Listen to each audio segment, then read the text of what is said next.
9.11 테러가 발생하기 전 뉴욕 세계무역센터 건물에 입주해 있던 여러 회사 중에 모건 스탠리라는 이제 금융회사가 있었습니다. 모건 스탠리의 보안 책임자로 있었던 릭 렉스콜라라는 사람이 있었는데 베트남 전쟁에 그 은성 훈장을 받은 참전 용사입니다. 1993년에 세계무역센터 지하 주차장에 트럭 폭탄 테러가 일어났어요. 그래서 6명이 사망하고 1,000명 정도가 이제 부상을 당하는 일이 있었습니다. 그래서 이 건물이 테러의 타겟이 되었구나라고 이제 생각하면서 이 릭 렉스콜라라는 사람이 다음에도 분명히 테러가 있을 텐데 지금 이제 지하 주차장이 터졌지만 이제는 하늘로부터 아마 뭐가 날라올 것이다라고 이제 생각을 한 거예요. 그래서 모건 스탠리 직원들을 대상으로 불시 대피 훈련을 하는 겁니다. 몇 달에 한 번씩 갑자기 지금은 이제 훈련 상황입니다. 그래서 계단으로 내려가 주십시오 이러면서 이제 계단을 내려가는 훈련을 이제 계속 반복을 한 거예요. 그러니까 사람들이 이제 항의하고 비웃고 어떻게 이렇게 할 수가 있느냐. 다른 회사는 안 그러는데 왜 우리 회사만 이렇게 계단을 내려가게 하느냐. 이제 이런 비웃음을 받았습니다. 8년 후에 2001년 9월 11일이죠. 비행기가 북쪽 건물을 들이받아요.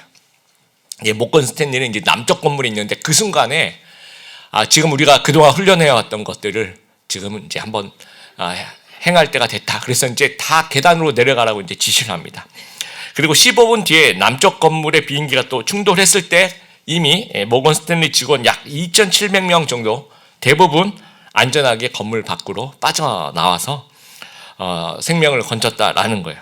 미래를 대비하고 준비한 한 사람이 수천 명의 목숨을 구했다라는 겁니다. 오늘 본문의 다니엘도 고독하게 미래를 대비하는 모습을 우리가 좀 볼 수가 있습니다. 다니엘이 보았던 미래는 무엇이며 하나님은 어떻게 응답하시는지, 또 성경의 난제 중에 하나가 이 70일에라는 부분입니다. 이걸 우리가 좀 어떻게 이해해야 되는지 말씀을 좀 같이 한번 살펴보았으면 좋겠습니다. 첫 번째, 성경에서 답을 찾아야 됩니다. 1절, 다리오 왕 첫 해라고 이야기를 합니다. 바벨론이 멸망하고 메데바사의 고레스 왕이 외삼촌으로 추정되는 이 다리오 왕에게 임시정부를 맡깁니다. 오늘 1절 말씀에 갈대아 나라의 왕으로 세움을 받던 해, 바벨론이라고 이야기를 하고 있는데 이건 오타라기보다는 멸망한 바벨론 땅에 세워진 페르시아 그 정부를 표현하는 그런 단어로 우리가 이해하면 좋을 것 같습니다. 다리오 원년은 유대인들에게 변화와 격동의 시기입니다. 다니엘 개인적으로 봤을 때도 포로로 잡혀온 지 어느덧 한 70년 가까이 되었습니다. 노년이 되었던 거죠. 예루살렘은 여전히 성전과 성벽이 없는 폐허 상태입니다. 유대인들은 바벨론이 이제 멸망했다는 거죠. 그럼 페르시아가 이제 정권을 잡았는데 우리의 운명은 도대체 어떻게 될 것인가에 대한 생각들, 또 언제 우리가 예루살렘으로 돌아가는가에 대한 불안한 마음이 있었다는 겁니다. 그때 2절에 다니엘의 책을 통해라고 얘기를 하고 있어요.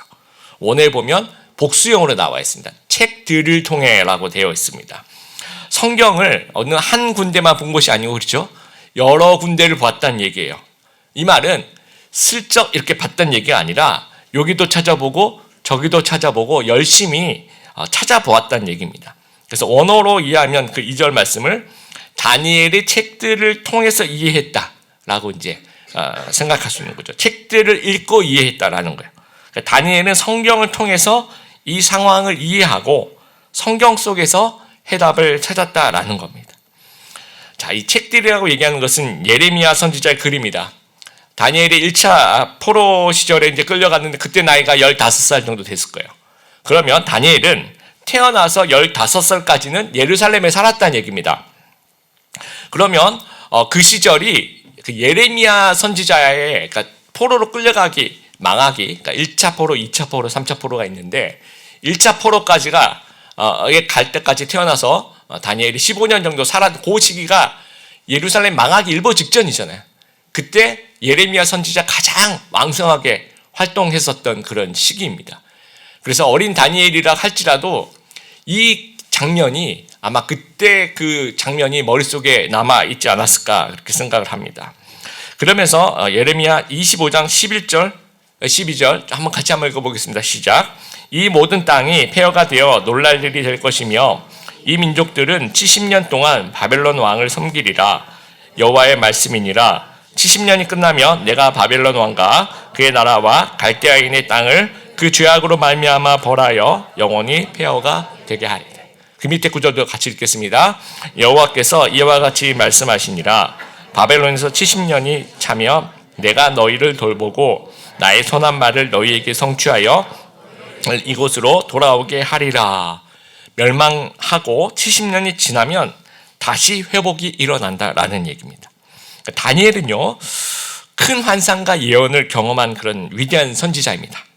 그런데 다니엘은 또 하나님이 자신에게 임할 어떤 계시를 기다리기보다는 이미 주어진 말씀을 읽고 연구를 했다라는 거예요. 이것이 우리에게 주시는 교훈이 있어요. 우리도 뭔가 우리에게 어떤 특별한 그런 어떤 계시와 환상을 기다리기보다는 우리도 이미 주어진 말씀, 이 성경을 펴고 읽고 연구를 해야 된다라는 겁니다. 다리오 왕의 그 원년이면요, 시대적으로 보면 지금 다니엘 우리가 9장을 보고 있지만 다니엘 6장하고 같은 시대에, 여러분 다니엘 6장 기억하시죠? 다리오 왕이 처음에 3명의 총리를 뽑죠. 그 중에 한 명이 이제 다니엘인데 다니엘이 일을 잘했다라고 다니엘 6장에 그렇게 나와 있습니다. 그 당시, 그러니까 지금 이렇게 성경을 읽고 묵상하는 이 시점에 새 제국의 중책을 맡은 시점이라는 거예요. 아마도 다니엘 인생에서 가장 바쁘고 정신없는 그런 직장 생활을 하고 있는 때였을 것입니다. 근데 상황과 무관하게 말씀을 읽고 연구하는 모습을 우리가 볼 수 있습니다. 여러분, 우리 성도님들은 안 그러시겠지만 보통 바쁘면 제일 먼저 뭘 정리해요? 제일 먼저 신앙을 정리하더라고요. 바쁘면 말씀을 일단 안 읽고 기도 생활을 안 하고 바쁘니까 그 다음에 이제 하여튼 그런 것들, 교회를 좀 잘 안 온다든지. 그런데 다니엘은 그렇지 않았다는 것이죠. 가장 인생의 바쁜 시간 중에 하루였을 건데 그 시간 전혀 상관없이 티도 안 내게 말씀을 여러 군데 책들을 연구하는 모습. 그래서 우리가 좀 바빠도 말씀을 좀 붙잡는 저희들이 되었으면 좋겠습니다. 그래서 삶의 해답이 필요한 순간이 있어요. 그러니까 특별한 어떤 계시를 기다리기보다는 성경에서 답을 좀 찾아보았으면 좋겠습니다. 이 어거스틴, 이 고백론을 썼던 이 어거스틴이 아주 방탕한 청년 시절을 보냈어요. 그리고 이교인 반이교라는 그 당시에 9년 동안 이제 그런 그러니까 신앙을 떠나 있었던 거죠. 엉뚱한 것들을 믿고 심취해 있었고, 그러면서 이제 영혼이 늘 괴로웠던 거죠. 386년 32살 때 밀라노의 어느 정원에 앉아 있는데 아이들이 이제 놀이를 하면서 노래를 막 자기들끼리 하는데 들어라 읽어라 들어라 읽어라는 말을 이렇게 반복하면서 놀이를 하는데 그게 이제 자기한테 하는 이야기로 들렸던 겁니다. 그래서 자기한테는 이 성경을 읽어보라는 그런 말로 들렸던 거예요. 그래서 펴서 읽은 구절이 로마서 13장 13절 14절 같이 읽어보겠습니다. 낮에 활동하는 사람처럼 단정히 행동하십시오. 난잡한 유흥을 즐기지 말고 술 취하지 마십시오. 성적으로 문란하거나 퇴폐적인 생활을 버리십시오. 다투지 말고 질투하지 마십시오. 주 예수 그리스도로 옷 입으십시오. 죄의 번성이 바라는 정욕을 만족시키는 생각을 하지 마십시오. 이 글을 읽는 순간 이게 내 얘기구나, 자기 이야기라고 생각을 했던 거예요. 그래서 빛이 내 마음에 들어오는 경험을 했다라고 얘기해요. 한 줄기 빛이 깜깜한 생활을 하고 있는 속에서 한 줄기 빛이 자기 마음속에 들어오는 경험을 했다는 거예요. 그래서 이 말씀을 붙잡고 평생을 살아갑니다. 그러면서 그 방탕하던 그런 방황하던 그런 어거스틴이 앞에 그 세인트라는 말이 붙어요. 성 어거스틴으로 변하게 됩니다. 윌리엄 윌버포스라는 영국의 노예제도 폐지를 이끈 정치인이 있었습니다. 노예제도를 폐지하려고 하니까 암살 기도가 들어오기도 하고요. 중상모략을 당하고 악에 찬 비방과 협박 편지들이 있는 거예요. 그때 붙잡은 말씀이 이 말씀입니다. 같이 한번 읽어보겠습니다. 선한 일을 하다가 낙심하지 말아야 합니다. 때가 이르면 영원한 생명을 거둘 것이므로 포기하지 말아야 합니다. 이 말씀을 인생의 답으로 여겼습니다. 그래서 이 말씀 붙잡고 46년 동안 노예제도 폐지에 매달리면서 1833년에 드디어 영국의 노예제도가 폐지가 됐고요. 그 이후에 30년 뒤에 미국도 노예 해방이 일어나게 됩니다. 현대 크리스찬을 우리가 거북이 교인이라고 부르기도 해요. 거북이는 500일 동안 먹지도 않고 견딜 수 있다라고 합니다. 그래서 우리 말씀 섭취 없이 살아가는 우리 성도들 속에서 500일, 500일 절전 모드, 영적으로 거북이 이렇게 보시면 영적으로 좀 움직임이 굉장히 적죠. 아마 적게 먹기 때문에 그런 건 아닐까 생각합니다. 혹시나 그런 무기력한 존재로 말씀 섭취 없이 살아가는 저희들의 모습이 아닌가 한번 생각해 봅니다. 여러분, 우리 성경 읽기 열심히 잘 하고 계시죠? 그렇죠? 그래서 올해도 여러분 최소한 일독을 하시면 좋겠고, 거북이 교인 되지 않았으면 좋겠습니다. 우리가 어떤 선택의 상황이 있어요. 예를 들어서 뭐 이직을 고민하는데 내가 A 회사를 갈 것이냐, B 회사를 갈 것이냐. 그래서 우리가 막 말씀을 읽는데 구체적으로 해답을 주진 않습니다. 만약에 이런 상황에서 구체적인 뭐 A를 가라, B를 가라라고 해답을 주는 데는 이제 무당이나 점집 같은 데는 동쪽으로 가라 뭐 하면서 이제 뭐 그런 해답을 주겠죠. 근데 그것은 성경적이지가 않고요. 이럴 때 이제 우리가 말씀을 어떻게 보느냐라는 겁니다. 디모데후서 3장 16절 읽어보겠습니다. 모든 성경은 하나님의 감동으로 된 것으로 교훈과 책망과 바르게 함과 의로 교육하기에 유익하니. 말씀은 교훈과 책망과 바르게 함과 의로 교육하기 유익한 거예요. 말씀은 우리에게 원리를 제시합니다. 우리에게 방향을 제시합니다. 해답의 실마리를 제공합니다. 또 시편 119편 말씀 읽겠습니다. 주의 말씀은 내 발의 등이요 내 길의 빛이니이다. 이 성경의 빛을 가지고 이 삶의 원리와 해답을 찾아가실 수 있는 우리 귀한 모든 성도님들 되시기를 바랍니다. 두 번째, 아는 것에 그치지 말고 하나님의 일에 참여하는 저희들이 되었으면 좋겠습니다. 2절에 내가 깨달았다. 그리고 3절에 내가 기도하고 간구했다라고 요 구절 한번 우리가 기억하게 되길 바라요. 다니엘은 지성적인 깨달음이 있었다라는 거. 지성적 깨달음 중요합니다. 그런데 단지 깨달음에 그치지 않고 행동으로 이어졌다라는 거예요. 말씀을 읽는 행위가 기도로 이어졌다라는 거예요. 그러니까 지성적 깨달음이 다음 행동으로 이어졌다라는 겁니다. 자, 예레미야를 글을 읽으면서 70년이라는 연대를 살펴보았는데요. 이 예레미야의 그 70년이 어디를 기준으로 하느냐에 따라서 조금 달라집니다. 정치적으로 해석을 하면 바벨론 패권 기간의 70년이라고 본다면 BC 609년에 아수르가 멸망하면서 바벨론이 패권을 쥐게 되면서 BC 539년에 이제 바벨론이 멸망할 때까지, 그래서 다리오 왕이 다시 올라올 때까지 그때를 70년을 보는 그 기준을 만약 그렇게 잡으면 그렇게 되는 거고요. 종교적인 해석을 하게 되면 성전 황폐 기간을 70년을 보는 거죠. BC 586년에 이제 성전이 파괴되면서 70년 뒤에 BC 516년 성전이 재건되는 그 기간까지를 이제 70년으로 그 기준으로 보면 또 이렇게 70년이 되는 겁니다. 근데 다니엘 개인으로 보면요, 1차 포로로 잡혀가죠. BC 605년입니다. 지금은 다리오 원년이에요. 그렇죠? 그러면 BC 539년이요. 그러면 지금 그 시점에는 본인이 1차 포로 간 그 시점으로 본다면 66년째 되는 시점이에요. 그리고 그 다음에 고레스 칙령이 떨어집니다. 그리고 귀환하라는 허락이 일어나는데, 그러면 BC 538년인데 그러면 70년에서 67년 정도 되는 시간이에요. 근데 1차 포로 귀환하라고 이제 명령을 해도 그 당시 뭐 KTX를 타고 가는 것도 아니고 그렇죠. 완전히 그냥 사는 곳을 이주하기 때문에 준비하는 기간이 필요하죠. 그래서 1차 귀환하는 그 시간이 좀 걸리고 가서 예루살렘 성전의 기초를 쌓은 때가 BC 535년. 그렇게 되면 딱 70년이 떨어지는 겁니다. 자, 현재 기준으로 고레스 칙령까지 한 1년 정도 남아있는 시점인 거죠. 그리고 성전의 기초까지 약 4년 정도 남아있다고 보는 거예요. 우리가 이제 나중에 보면 이렇다는 겁니다. 그러면 이 70년이란 뭐 어느 기준으로 하더라도 얼마 남지 않은 거죠. 뒷부분에 있다는 사실들을 알게 되는 겁니다.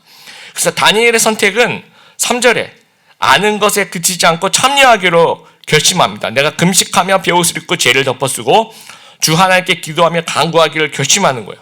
아무것도 안 하고 가만히 있어도 하나님의 뜻은 70년이 지나면 이루어집니다. 다니엘 뭘 안 해도 이건 하나님이 하시는 일이기 때문에 가만히 있어도 되는 거예요. 그런데 다니엘은 그래도 나는 이 역사적인 순간에 뭔가 같이 참여하고 싶다라는 거예요.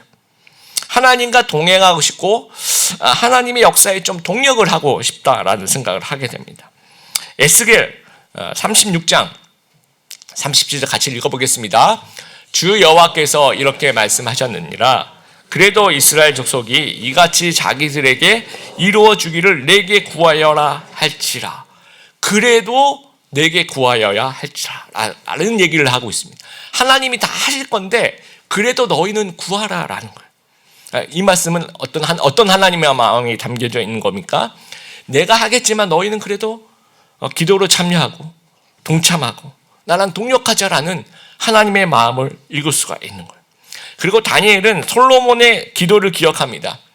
너무 길어서 제가 읽어보겠습니다. 그들이 사로잡혀간 땅에서 스스로 깨닫고 돌이켜 주께 간구하기를 우리가 범죄하여 패역을 행하며 악을 행하였나이다 하며 주께서 택하신 성과 내가 주의 이름을 위하여 건축한 성전 있는 쪽을 향하여 기도하거든 주는 계신 곳 하늘에서 그들의 간구와 기도를 들으시고 그들의 일을 돌보시오며 주께 범죄한 주의 백성을 용서하옵소서 라고 솔로몬이 성전을 만들면서 기도를 하는 그 내용을 기억하는 거예요. 그래서 이 기도를 드리고 있는 겁니다. 오늘 본문의 그 다니엘 6장 하고 같은 시점이라고 제가 말씀을 드렸죠. 다리오 왕이 총리 3명을 뽑고 난 다음에 나중에 뭐라고 합니까? 30일 동안 기도하지 마라. 30일 동안 다른 사람한테 기도하면 사자굴에 넣는다. 이제 그런 얘기를 하죠.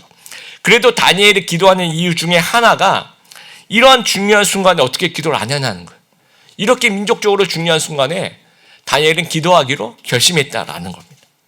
그러면서 이제 중보 기도를 시작하는데 이제 계속해서 뒤 20몇 절까지 계속 중보 기도를 합니다. 그래서 읽어보면 굉장히 어려울 거라고 생각하는데 5절을 보면 중보 기도의 회개 정석이라고 얘기할까요? 죄를 철저하게 회개하는 그 모습의 정석을 볼 수가 있는데 서로 다른 종류의 단어를 사용해요. 그래서 그냥 내가 잘못했습니다 하나님 이렇게 살짝 이렇게 하는 것이 아니라 아주 구체적으로 서로 다른 단어를 쓰면서 개역개정으로 보면 제가 범죄였습니다. 우리 이스라엘이 패역했습니다. 행악하였습니다. 반역하였습니다. 떠났습니다. 하나님을 떠났습니다. 이렇게 아주 다른 단어로 철저하게 하나님께 죄를 구하고 있는 거예요. 그리고 7절에 보면 공의는 주께 있다. 그리고 수치는 우리에게 있다. 라고 얘기하면서 하나님의 잘못이 아닙니다. 다 우리 잘못입니다. 라고 이야기를 하면서 철저한 하나님 중심의 신정론을 펼치고 있는 겁니다. 그러니까 솔로몬의 기도의 근거에서 이렇게 회개하니까 그러니까 하나님 용서하여 주시옵소서. 그리고 예레미야 선지자가 얘기한 예언한 70년을 하나님께서 기억하여 주시고 또 우리 민족을 회복시켜 주시옵소서라고 기도하고 있는 거예요. 그러니까 이 기도는 하나님을 압박하기보다는 하나님의 움직임을 기대하는 겁니다. 그러니까 기도는 하나님의 계획을 바꾸는 것이 아니라 그 계획에 우리가 참여하게 하는 것이에요. 다니엘은 가만히 기다릴 수도 있었을 거야 아마. 그렇지만 기도를 통해서 참여합니다.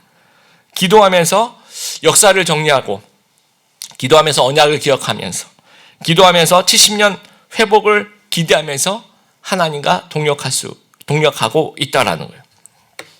제가 LA에서 이제 청년부 사역할 때 그때 청년부 수련회를 준비하는데 청년부에도 재정이 있고요. 또 교회도 후원을 해줄 수 있고 하는데 그게 너무 수동적으로 느껴졌어요. 그래서 좀 더 많은 사람이 참여할 수 있는 방법은 뭘까? 우리가 이제 고민을 하면서 기금 마련을 위한 카와시를 세차를 했습니다. 여러분 LA는요 1년 12달 제가 겨울 수련인지 여름 수련인지 헷갈릴 수밖에 없는 게 비슷비슷해요. 다 따뜻합니다.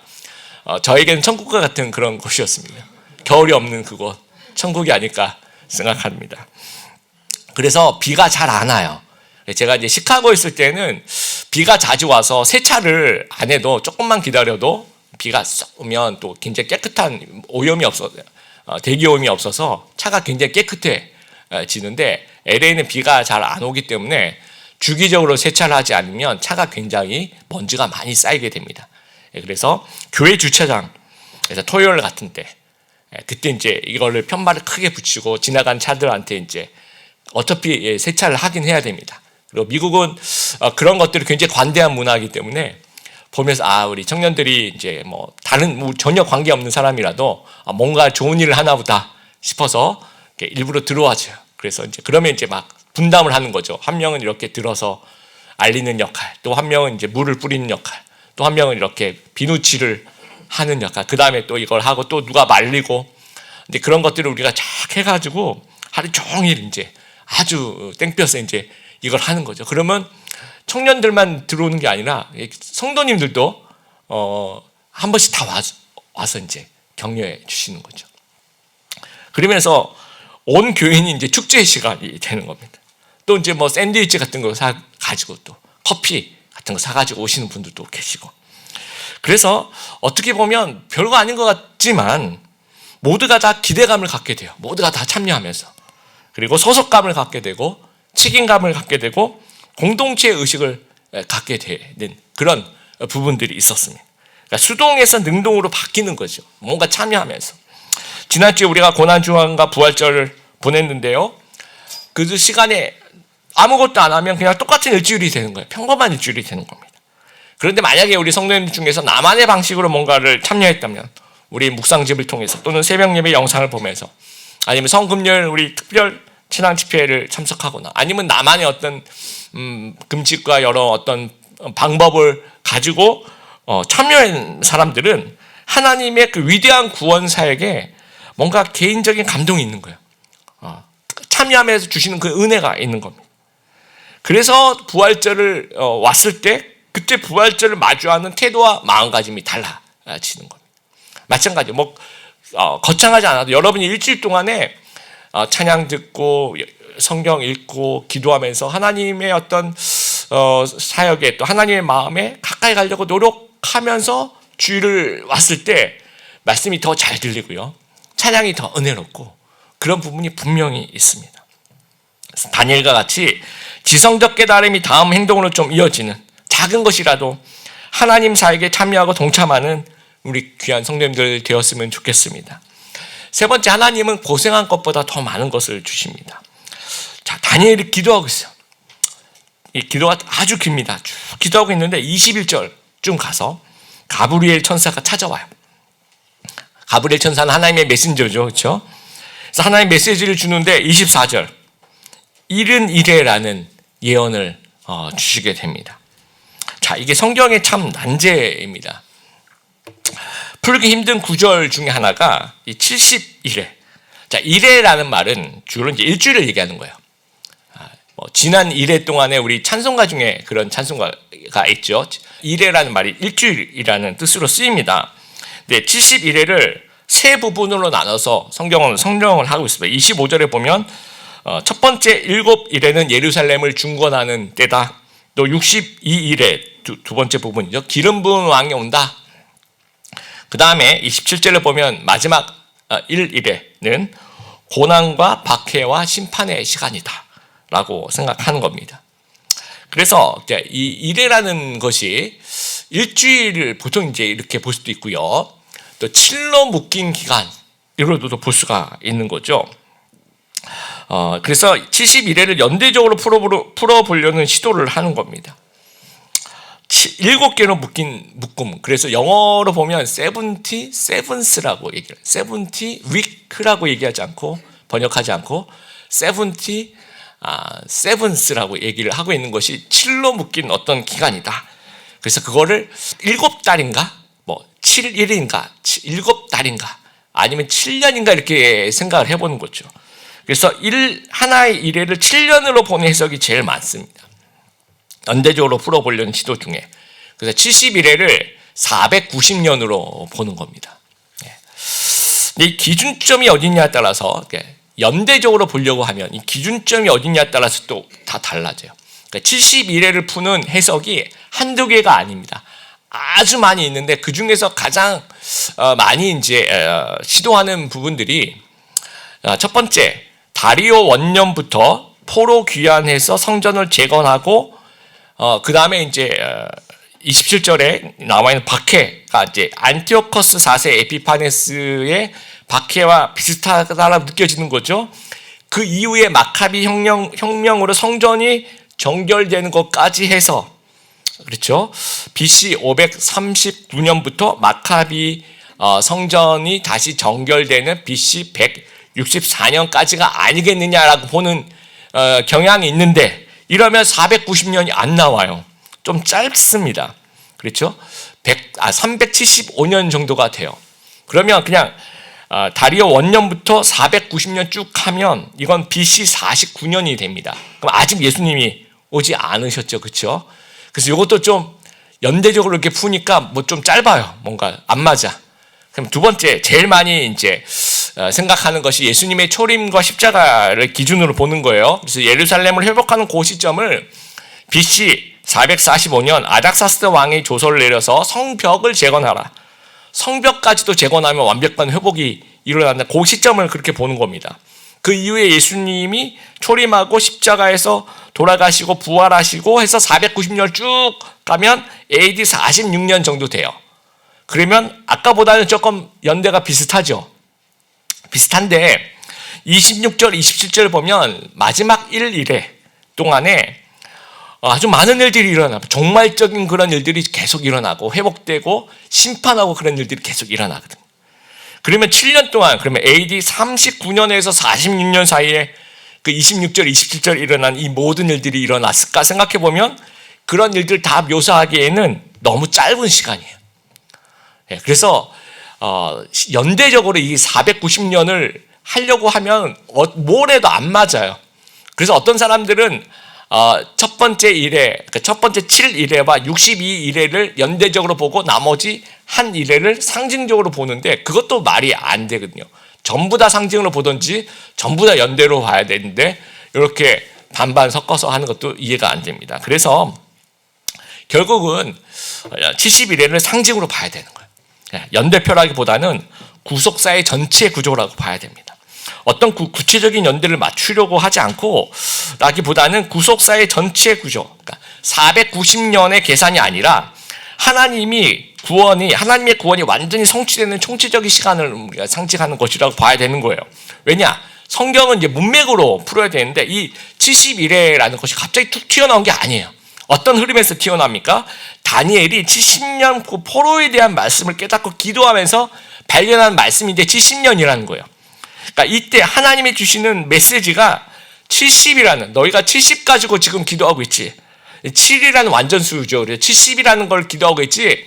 나는 너에게 70 곱하기 7의 그 구원 계획을 가지고 있어. 이렇게 이해해야 된다라는 거예요. 마치 여러분 이게 어떤 느낌이 듭니까? 베드로가 7번 용서하면 될까요? 그랬더니 예수님이 70번씩 7번이라도 그거 가지고 이제 7 이거 아니야. 70번씩 7번 하면서 그 7을 가지고 비교를 하고 있는, 아주 비교도 안 될 정도의 큰 숫자를 기억하는 거죠. 그렇죠? 그러니까 다니엘이 하나님 70년 이렇게 기도하고 있는데 그동안에 이제 예루살렘 우리 유대인들이 고난을 받았습니다. 하나님 70년 동안 회복시켜 주시옵소서. 이런 기도를 하니까 하나님이 너희가 70년 동안 고생했지. 근데 내가 너희에게 베풀 구원은 70년 곱하기 7, 70 곱하기 7인 거야 라고 얘기하고 계시는 거예요. 이건 단순히 어느 490년 이걸 얘기하는 것이 아니겠죠. 그렇죠? 너희가 요만큼 고생했는데 내가 너희에게 베풀 구원의 그 축복은 이렇게 큰 거야. 이 얘기를 지금 하고 있는 거야. 그래서 7을 가지고 이런 그 워드 플레이를 지금 하고 있는 거야. 이게 상징으로, 이런 상징으로 봐야 되는 거죠. 24절에 여러분 우리가 보시면 이 이른 이래가 뭐 어떤 일이 일어나 허물이 그치며 죄가 끝나며 죄악이 용서되며 영원한 의가 드러나며 환상과 예언이 응하며 또 지극히 거룩한 이가 기름 부음을 받으리라. 이런 구원의 계획을 가지고 있고 또 이런 구원의 계획을 너희에게 줄 것이다 라는 거예요. 그러니까 하나님의 구원의 계획이 포로 생활의 고통과 비교가 안 될 정도로 거대함을 강조하고 있는 겁니다. 예루살렘이 회복되고 메시아가 오고 고난의 시기도 있겠지만 결국 하나님이 심판하신다는 거예요. 아리송하게 우리를 헷갈리게 만들려고 하는 예언이 아니라는 거예요. 그렇죠? 우리를 위로하고 축복하기 위한 예언이라는 거예요. 어떤 난제라기보다는 이거는 축복이라고 봐야 되는 거죠. 여러분, 이 말씀은 우리에게 좀, 이 전체적인 흐름을 우리에게 좀 적용을 좀 해보면, 하나님은 우리가 고생한 것보다 더 많은 축복을 주시는 겁니다. 그럼 마가복음 10장 같이 한번 읽겠습니다. 시작. 예수께서 이르시되 내가 진실로 진실로 너에게 이르노니 나와 복음을 위하여 집이나 형제나 자매나 어머니나 아버지나 자식이나 전토를 벌인 자는 현세에서 집과 형제와 자매와 어머니와 자식과 전토를 100배나 받되 박해를 겸하여 받고 내세 영생을 받지 못할 자가 없느니라. 100배나 받고, 하지만 박해를 겸하여 받고, 그렇죠? 핍박도 받지만 100배의 축복을 주신다는 거예요. 하나님은 우리가 고생한 것보다 훨씬 더 많은 축복을 주시고, 또 우리가 기도한 것보다 더 많은 축복을 주신다라는 거예요. 여러분, 이 70일에요, 그렇죠? 우리에게 용기를 주신 이 격려하는 말씀이라는 거예요. 로마서 8장 말씀 읽어보겠습니다. 생각하건대 현재 고난은 장차 우리에게 나타날 영광과 비교할 수 없도다. 하나님을 위해서 고생한 것 하나님께서 기억하십니다.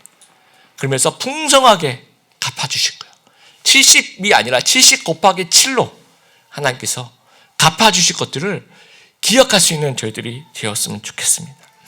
말씀을 좀 마무리합니다. 여러분, 다니엘은요, 예루살렘의 구원과 상관없는 사람이 될 수도 있었어요. 그냥 가만히 있으면 예루살렘의 구원과 크게 상관이 없는 사람일 수 있습니다. 그런데 다니엘은 예루살렘의 구원과 그 상관 있는 사람이 되고 싶었던 거죠. 구원을 기다리는 사람이 되었던 거죠. 그러니까 행동하게 되는 겁니다. 또 우리 그렇게 생각해요. 우린 나 같은 작은 사람, 내가 능력도 없는데 내가 뭘 하겠어? 내가 무엇을 할 수 있겠어? 라고 생각하면서 우린 다 포기해요. 그러면서 하나님과 상관없는 자가 되어버립니다. 하나님은 우리가 어떤 나라를 구하는 그런 큰 업적을 기대하시는 거 아니에요. 뭐냐면 우리의 마음속에 그냥 하나님의 편에 서는 걸 원하시는 거예요. 하나님 편에 서고 하나님과 상관이 있는 자가 되기를 원하시는 거죠. 그럴 때 70일의 축복이 우리 안에 있는 겁니다. 그래서 다니엘과 같이 말씀 속에서 우리가 좀 해답을 찾아볼 수 있는 저희들이 되었으면 좋겠습니다. 그리고 다음 행동을 좀 취해볼 수 있는 저희들이 되었으면 좋겠어요. 뭐라도 작은 일이라도 우리가 좀 하면서 하나님 편에 좀 설 수 있는 저희들이 되었으면 좋겠습니다. 그래서 하나님 기뻐하시는 것이 무엇인지 우리가 고민해 보면서 아주 작은 스텝을 좀 한 발 한 발 걸어가는, 그래서 하나님과 동역하면서 하나님의 크신 축복 안으로 들어가는 우리 귀한 성도들 다 되시기를 주님의 이름으로 축복합니다.